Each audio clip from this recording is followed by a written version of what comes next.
एक दफा का जिक्र है। किसी दूर दराज इलाके में एक बूढ़ा किसान रहा करता था।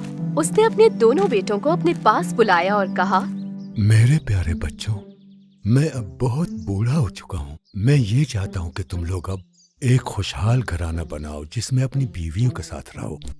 उसके बाद किसान अपने दोनों बेटों को अपने साथ बाग में दरख्तों के पास ले गया। उसने अपने दोनों बेटों से एक एक दरख्त काटने के लिए कहा, और जिस सिमत वो दरख्त कट कर गिरेगा उसी सिमत में तुम्हें अपनी मोहब्बत मिलेगी। लेकिन एक बात याद रखना, तुम जो भी दरख्त काटोगे उसकी जगह एक नया पौधा लगाना मत भूलना। फिर दोनों बेटों ने जमीन में एक एक पौधा लगाया। बड़े भाई जैक ने उस दरख्त को काटा जो सबसे ज्यादा पुराना था। जैसा कि उसके बाप ने कहा था, वो दरख्त कटकर शुमाल की जानिब गिरा। उसके बाद छोटे भाई थॉमस ने भी एक पुराना दरख्त काट डाला, लेकिन उसका दरख्त रास्ते के बीचों बीच गिरा। लगता है कि जंगल में कोई हिरनी तुमसे शादी करने के लिए इंतजार कर रही है। थॉमस ने अपने भाई की बातों को संजीदा नहीं लिया। दोनों भाई बड़ी हिम्मत के साथ अपने अपने रास्ते पर चल दिए।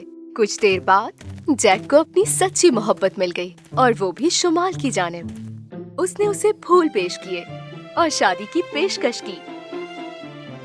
लेकिन थॉमस इतने बड़े जंगल में अकेला घूमता रहा और आखिरकार उसे दरख्तों के बीचों बीच एक छोटा सा घर दिखा। वो उस घर के अंदर गया, लेकिन उसे वहाँ कोई नजर नहीं आया। यहाँ तो कोई भी नहीं है। क्या मतलब कि यहाँ कोई नहीं है? मैं हूँ यहाँ। क्या कहा? उस घर के कोने में एक चूहिया बड़े आराम से अपनी मूछें संवार रही थी।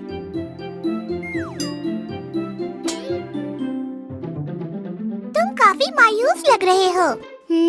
अच्छा, मगर तुम तो एक छोटी चूहिया हो, इंसान तो नहीं। दरअसल मैं यहाँ अपनी सच्ची मोहब्बत तलाश करने आया था। उस छोटी चूहिया ने थॉमस से कहा कि वो उसकी सच्ची मोहब्बत बन सकती है, लेकिन थॉमस ने उसकी बात का यकीन नहीं किया। मुझे बहुत अफसोस है, क्योंकि इस जंगल में तुम्हें कोई लड़की नहीं मिलेगी। यहाँ सिर्फ मैं हूँ जो तुम्हारी सच्ची मोहब्बत बन सकती हूँ। लेकिन मैं तुम पर कैसे भरोसा कर सकता हूँ? तो फिर आज मैं ये तुमसे वादा करती हूँ, वो भी सच्चे दिल से, कि एक दिन मैं तुम्हारी सच्ची मोहब्बत जरूर बनूंगी।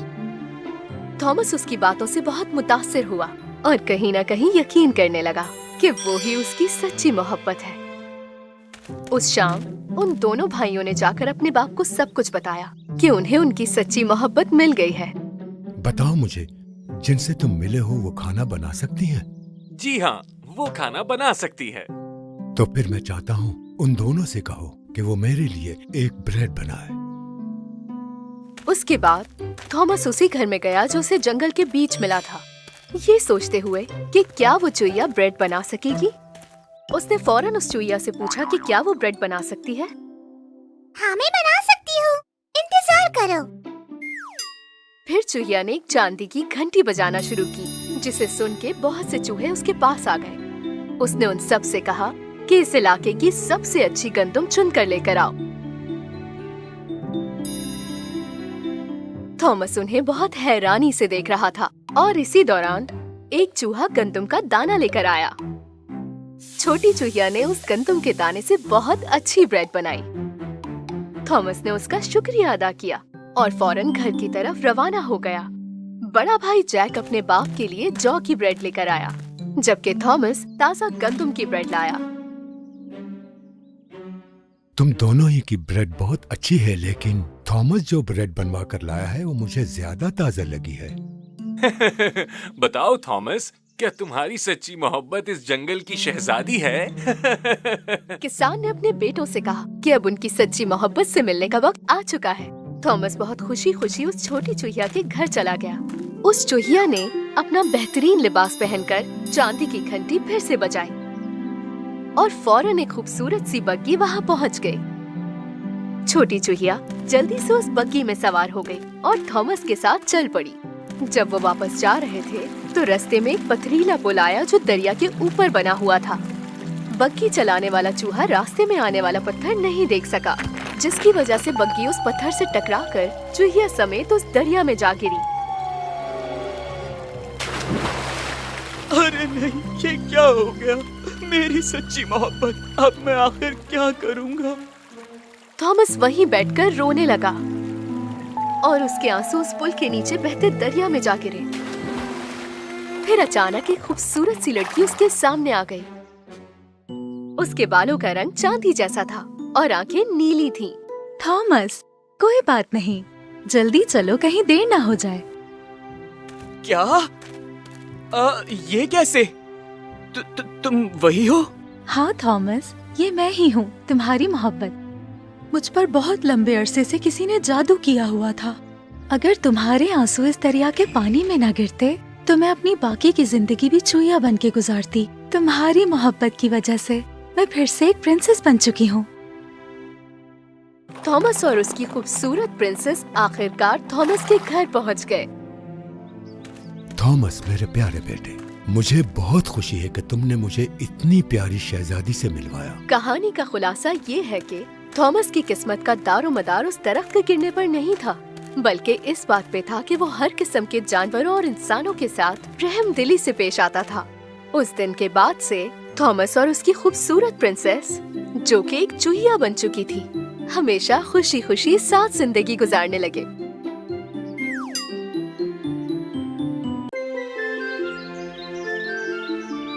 एक दफा का जिक्र है कि एक दूर दराज गांव में एक बूढ़ा शादीशुदा जोड़ा रहता था। उनका एक मोटा सा बिल्ला था जिसका नाम माइलो था। लेकिन उस घर में वो वाहिद जानवर नहीं था। दीवारों में चूहों का पूरा खानदान बसता था, जो घर में खाना ढूंढते रहते थे। वो एहतियात करते थे कि माइलो उन्हें पकड़ ना ले। मैंने पकड़ लिया। ध्यान रखना, माइलो तुम्हारे पीछे है। जब भी चूहे अपने घर से खाना लेने के लिए निकलते तो माइलो उन्हें पकड़ने की कोशिश करता। हाँ, क्या सब यहाँ मौजूद हैं? गोंजो? मैं यहाँ हूँ मामा। अच्छा, तो मेरी शहजादी बेटी यहाँ है? जी अम्मी। तो अब हम खा सकते हैं। चलो बच्चों। जब चूहों की फैमिली खाना खा रही थी तो माइलो उनको गौर से देख रहा था। बच्चों, बातें बाद में कर लेना, पहले खाने पे ध्यान दो। लेकिन जैसे ही चूहों की अम्मी ने ये कहा तो गुस्सीले माइलो ने अपना पंजा चूहों के बिल में डाल दिया और चूहों का खानदान बचने के लिए भागने लगा। उसके तेज पंजे ने शहजादी को उसकी दुम से पकड़ लिया। हेल्प! इसने मेरी दुम पकड़ ली। जैसे ही माइलो शहजादी को खाने लगा था, उसके भाई पोंकू ने बहादुरी से उसे बचा लिया। जब माइलो को खाने के लिए कुछ ना मिल सका तो वो गुस्से में गुर्राता हुआ बिस्तर में चला गया। अगले दिन चूहों की फैमिली ने मीटिंग की। माइलो बहुत ही होशियार है। माइलो इतनी खामोशी से आता है कि हम नहीं जानते कि वो हमें कब और कहाँ पकड़ने की कोशिश करेगा। सही कहा, ठीक कहा। इसलिए हमें कोई प्लान सोचना चाहिए। जब तमाम चूहे गहरी सोच में गुम थे, गोंजू के जहन में एक बेहतरीन आइडिया आया। मुझे मिल गया। हमें माइलो के गले में घंटी लगानी चाहिए। जब भी वो हमारे करीब आएगा तो घंटी बजने लगेगी, तो हम जल्द से जल्द छुप जाएंगे। बहुत अच्छे, जबरदस्त।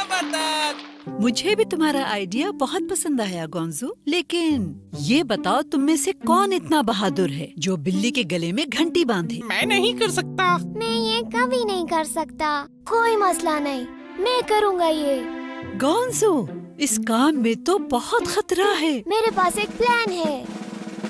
अगली रात को चूहों के अब्बू ने चुपचाप माइलो के ऊपर नजर रखी, जब माइलो अपने मामूल की शरारतों में मसरूफ था। और जैसे ही माइलो को नींद आई तो चूहों के अब्बू ने मंसूबा शुरू करने के लिए बच्चों को इशारा किया।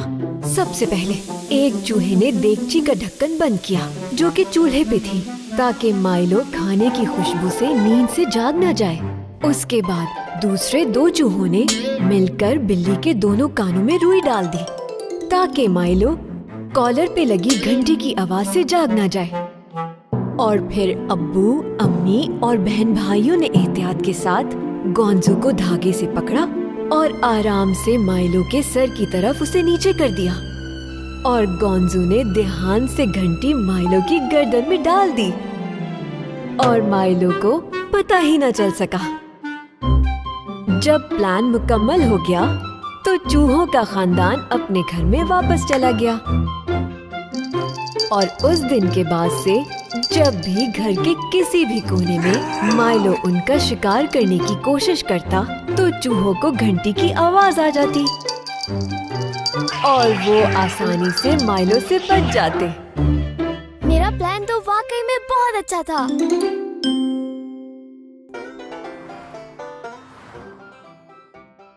एक दिन शहर में रहने वाला एक चूहा अपने दोस्त से मिलने गया। उसके दोस्त ने थोड़े दिनों पहले ही शहर छोड़ दिया था और गांव में रहने लगा था। एक लंबे सफर के बाद शहर का चूहा आखिरकार दोस्त के गांव पहुंचा। ये जगह कितनी गंदी है और तुम ऐसी जगह पे रहते हो। बहुत देर चलने के बाद शहरी चूहा थक हार कर गांव के चूहे के इलाके में पहुंचा। गांव के चूहे ने जमीन के नीचे अपना घर बनाया था जहां वो रहता था। मेरा दोस्त इतने गंदे माहौल में कैसे रहता है मुझे समझ में नहीं आ रहा। शहरी चूहे ने दरवाजा खटखटाया। गांव के चूहे ने दरवाजा खोला। अपने दोस्त को अचानक से देखकर गांव का चूहा हैरान रह गया और साथ ही बहुत खुश भी हुआ। अरे मेरे प्यारे दोस्त, खुशामदीद। खैरियत तो है, तुम यहाँ तक चले आए? मैं शहर की जिंदगी से बोर हो गया था। मेरी ख्वाहिश थी कि तुम्हारी जिंदगी देखूं और तुमसे मिलूं, पर मुझे लग रहा है कि तुम किसी परेशानी में हो। अरे किसने कहा? तुम अंदर आओ, मैं तुम्हारे लिए कुछ लेकर आता हूँ। दोनों घर के अंदर आए। शहर का चूहा उसका घर अंदर से देखकर बहुत हैरान हो गया, क्योंकि गांव का चूहा अंधेरे और घुटन से भरे घर में रहता था। ओह, तुम्हारा घर कितना छोटा है। तुम यहाँ कैसे रहते हो? गांव के चूहे ने दोस्त के लिए कुछ बनाया था। मेज पर आलू, सलाद, गाजर और चीज का टुकड़ा था। आओ दोस्त, मिलकर खाना खाते हैं। शहरी चूहे ने जो भी मेज पर रखा था उसे देखा और कहा, तुम इसे दावत कहते हो? अरे हम जहाँ रहते हैं वहाँ ऐसी चीजों को देखते भी नहीं। हम तो केक, पनीर, पेस्ट्रीज और न जाने क्या क्या खाते हैं। शहर में तो तुम्हें जो चाहिए वो मिल सकता है, पता है? अपना खाना खाने के बाद वो दोनों आसपास के इलाके में घूमने गए। शहरी चूहे को जहाँ उसका दोस्त रहता था वो जगह बिल्कुल पसंद नहीं आई। इस तरह की जगह मुझे बिल्कुल पसंद नहीं है। ये बहुत गंदी और घुटन वाली जगह है। तुम्हें एक बार हमारा इलाका देखना चाहिए। मुझे यकीन है एक बार तुमने वो देख लिया तो दोबारा यहाँ नहीं आओगे। दूसरे दिन की सुबह दोनों एक दूसरे से गले मिले। थोड़े ही दिनों बाद गांव के चूहे ने शहर जाकर शहरी चूहे से मिलने का फैसला किया और उसका सफर शुरू हो गया। लंबे सफर के बाद गांव का चूहा शहर पहुंचा। गांव का चूहा घूमते घूमते आखिरकार अपने दोस्त के घर आ पहुंचा। शहरी चूहा एक अपार्टमेंट में रहता था।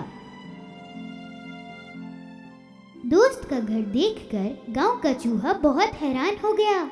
ये इतना बड़ा घर तुम्हारा है? मैं यहाँ इस घर के मालिक के साथ रहता हूँ। मुझे बहुत भूख लगी है। अब जल्दी से वो दावत दिखा दो जिसके बारे में तुम बात कर रहे थे। शहरी चूहा किचन में गया। उसने फ्रिज खोला, फिर चीज, सेब और अलग अलग तरह के खाने लेकर गया। उसने ये सब एक टेबल पर रखा और दोनों खाने लगे। एक बिल्ली मियाऊ मियाऊ कर रही थी। शहरी चूहा कहने के लिए कूदा। अरे बाप रे, घर की बिल्ली ने हमें बातें करते हुए सुन लिया। भागो यहाँ से। दोनों दीवार के एक सुराख में घुस गए और चले गए। गांव के चूहे ने दोस्त से सवाल किया, तुम बिल्ली के साथ एक ही घर में रहते हो, क्या ये खतरनाक नहीं है? हाँ, खतरा तो है, लेकिन अगर आराम और सुकून चाहिए तो ये कीमत तो चुकानी ही पड़ेगी ना।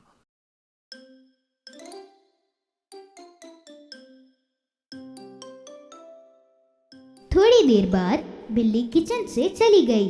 फिर वो दोनों दीवार से बाहर आए और उन्होंने खाना शुरू कर दिया। थोड़ी देर बाद उन्होंने दरवाजा खुलने की आवाज सुनी और वो दोनों डर गए। अरे चलो, मकान मालिक आ गए। अगर उन्होंने देख लिया हमें तो बहुत मुसीबत हो जाएगी।